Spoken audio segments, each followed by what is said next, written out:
Welcome to the deep dive. Today we're getting into something that's really at the heart of, well, all of global commerce.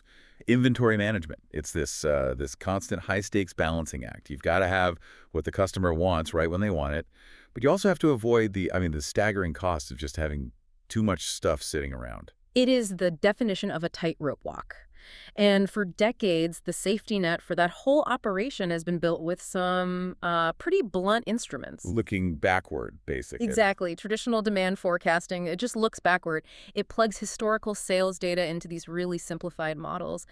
And the fundamental problem with that is that the models are static. Static. Yeah, they can't predict the really crucial shifts, sudden massive changes in what people are buying or unexpected disruptions from the outside. They're blind to it. So you end up building this cushion, right? This buffer they call a safety stock, but it's based on, what? Outdated math. Yeah. Incomplete calculations. It is. And those simplistic models, they almost always lead to cushions that are just oversized, expensive, and frankly, slow. And that inefficiency is where so much of the pain in a modern supply chain comes from. Precisely. And our mission for this deep dive is to really analyze how predictive AI forecasting is just tearing up that old playbook. We've found some compelling evidence that shows a path to dramatically reduce these inventory burdens. And the core finding is pretty staggering. It is. The potential to cut that necessary safety stock by up to 30%. 30%. That's not a small adjustment. Okay. That is revolutionary. We're talking about liberating huge amounts of capital. We are. And to really get our heads around how this tech works, we need to focus on where the system gets really, really tangled up. In the world of multi-echelon supply planning. Exactly. Yeah. Where it's not just one warehouse. It's goods moving across continents through this whole complicated network. Okay, let's start with that cushion. The cost of being safe. We've mentioned safety stock. We know it's a necessary thing, but what does it really cost a company when it's, overcalculated? Well, safety stock is that buffer, right? It's there to protect you against unpredictability. A sudden spike in demand, a supplier delay, some logistics snag you didn't see coming. It's an insurance policy. Makes sense. But when the traditional models overestimate that need, which they do a lot, that stock just ties up enormous amounts of working capital. So the money isn't working for you. It's just sitting on a shelf, literally. That's the key financial problem. I mean, beyond the direct costs of warehousing, the rent, utilities, insurance, labor, there's this huge opportunity cost. Oh. Businesses end up with what's called a longer cash conversion cycle. Okay, break that down for us. To put it simply, it's the time it takes for the company to turn its investment in raw materials back into cash from sales. So if your inventory is sitting for 6 months instead of 3, your capital is trapped for that much longer. And that starves other parts of the business. Exactly. And it makes perfect sense. If your models are too simple, they're going to default to being conservative, which means holding high levels of inventory. Because the pain of a stock out, a missed sale, that feels really immediate and sharp. Right. But the hidden cost of having too much inventory, that just quietly adds up in the background. And I imagine this problem just explodes in a multi-echelon system. It's magnified exponentially. Imagine a chain that has suppliers, then manufacturing plants, then regional distribution centers, and then finally the local retail stores. That's 4 echelons, 4 levels. And they're all forecasting separately. Often in silos, yes. The regional center forecasts based on historical shipments to them, not on what the actual consumer is going to buy next week. I can see the vulnerability right away.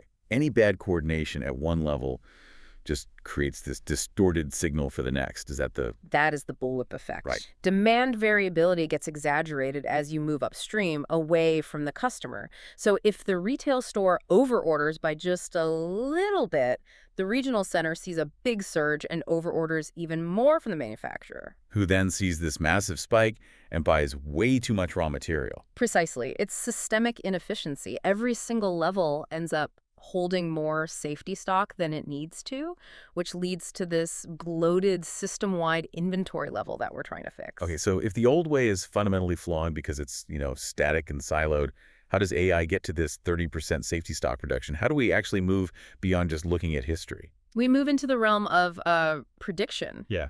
And really sophisticated pattern recognition, all powered by machine learning. So it's more than just a better calculator. Oh, much more.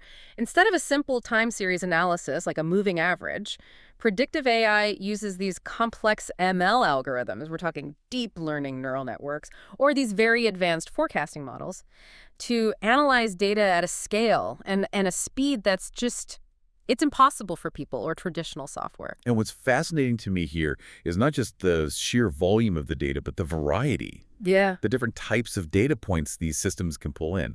That has to be where the real aha moment is. It absolutely is. The AI starts with the standard stuff, of course, historical sales, seasonality, promotions, customer behavior, but then it aggressively integrates all these crucial external factors. Okay, like what? What are we talking about? We're talking economic indices, local market trends, real-time sales data from thousands of places, competitor pricing, and crucially, the unpredictable stuff. Give us a concrete example. What's one of those wild card external factors? Okay, think about this.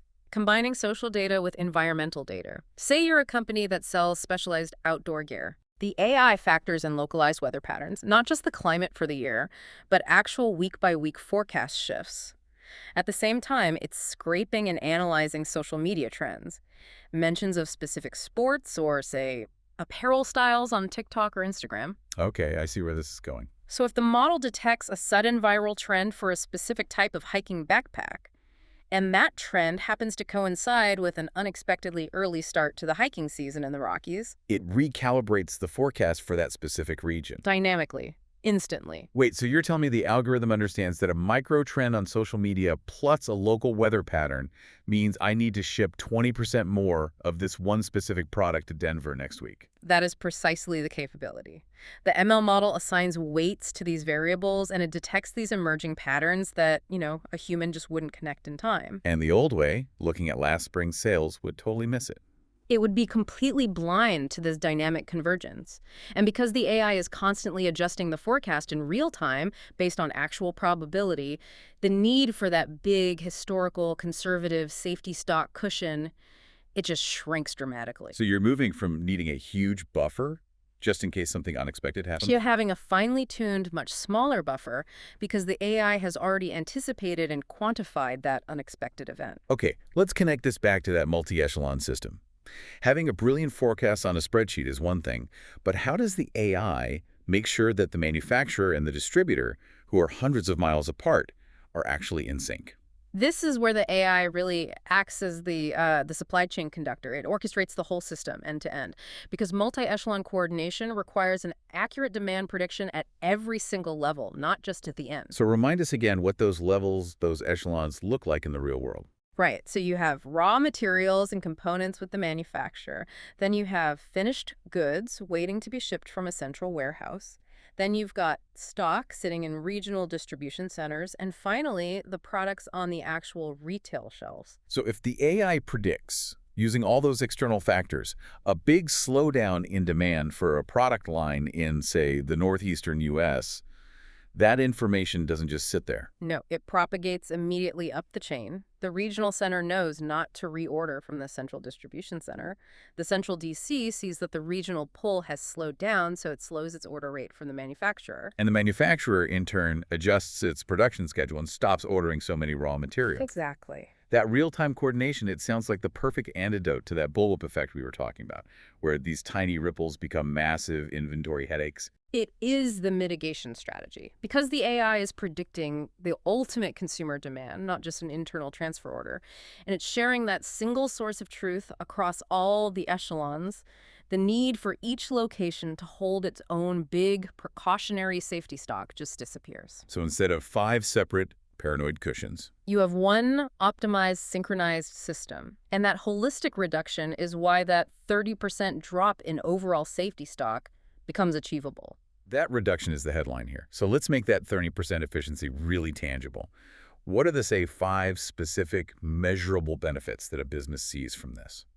Okay, let's start with the most immediate one. Point one is just substantial cost savings. Holding 30% less stock means direct reductions in warehousing costs. We're talking rent, utilities, insurance on that stock, and the labor to manage it. And it's not just about saving on rent. We're talking about freeing up capital that was essentially trapped on a shelf. Exactly. If a large company routinely holds $50 million in safety stock, cutting that frees up $15 million in working capital instantly. That money is liberated, which leads right into point two, improved cash flow. The financial benefit there has to be huge. Better cash flow means less need for short-term credit, lower interest payments, and it shortens that cash conversion cycle we talked about. It lets you become financially agile. That free capital can be deployed into strategic growth areas, R&D, marketing, acquisitions. You're investing in opportunities instead of just managing a capital strain. Okay, so point three must tackle the two big failures of bad stock management, the stock out versus the overstock. Yes, this is precision stock management. The AI helps you minimize both failures. A stock out is a missed sale, lost customer loyalty. An overstock leads to markdowns, waste, and huge write-offs. The AI guides you to that sweet spot, keeping service levels high while cutting waste. And then there's point four, agility and competitiveness. We all know how fast the market can shift. Well, when you're carrying 30% less dead weight, you're just dramatically more nimble. If a competitor drops a new product or a supply disruption hits a certain region, an AI-driven supply chain can react. It can reallocate resources or adjust production because its inventory commitment is just so much smaller. And that responsiveness is the modern competitive edge. It is. The companies operating on the old static models are just too slow to pivot. And finally, point five, this one seems increasingly critical for everyone, the environmental impact. Sustainability is directly tied to efficiency. It just is. Less stock means less energy used for storageless lighting, cooling, heating. Fewer products are made unnecessarily, which means lower consumption of raw materials. And it often means fewer emergency rush shipments, which cuts down on transportation emissions. It's a clear win for corporate social responsibility. This all sounds absolutely essential for any large-scale operation. But let's be realistic. Moving from these old legacy models to a dynamic AI system has to be a massive undertaking. What kind of investment is required? The investment is, well, it's foundational, and it's multifaceted. First, you need the tech infrastructure. We're talking about robust data collection systems because machine learning runs on clean, continuous data. Right, garbage in, garbage out. The famous adage holds true.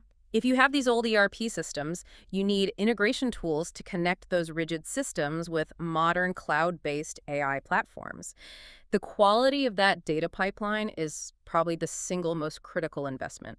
So it's not just buying a piece of software.